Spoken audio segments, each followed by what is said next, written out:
Let's play this example out. Sales talent agency falls out of product market fit because everybody got really good at hiring salespeople, and there's so many of them out there that we are also poor leadership from the CEO. Horrible, just disastrous. I love that a performance review was just thrown in there. Make believe land. Well out of product market fit. You too, Sam. You too. Okay, so for all of these reasons, sales talent agency falls out of product market fit.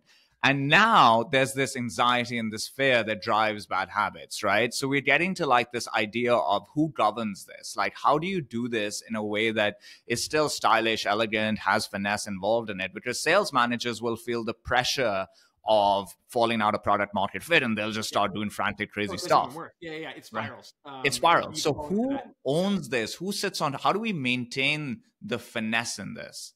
Yeah. So, and this is the way I should have answered your question directly 20 minutes ago, because there is a way to kind of get right at the answer there, which is maybe the most important thing that can exist within the realm of these ELG playbooks and also the Crossbeam product itself is the incredible amount of precise control that people have over who can see what, when, and under what circumstances. So this happens at multiple layers.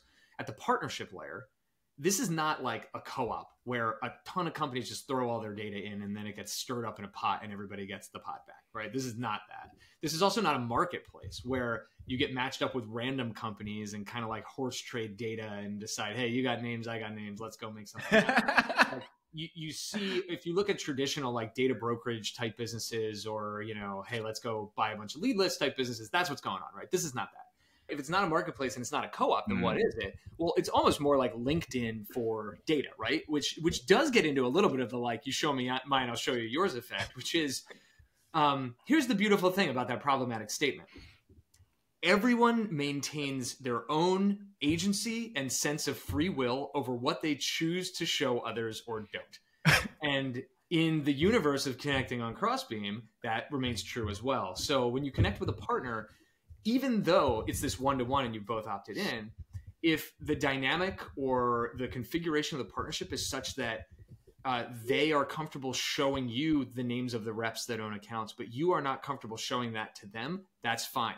You can set this up so that it's not perfectly symmetric and there's not guaranteed reciprocity in both directions. You can even set it up so that if you don't want to share any of the identities of companies or the identities of people, you can just show aggregated statistics, right? You can say, okay, look, in this particular sub-segment, we've got, in this particular vertical, you know, we've got $8 million of open opportunities, or we've got 34 customers in common and 72 active open opportunities in common. And you can use that as a opportunity to crawl, walk, run your way into a very, very trust-driven dynamic whereby your partnership expands based on mutual success that's happening through A, identifying that it's going to be worth it to do this in the first place, and then B, putting guardrails in place around what are the real rules of engagement on what we're doing here with these partners. Again, because it's not a marketplace and these aren't random companies.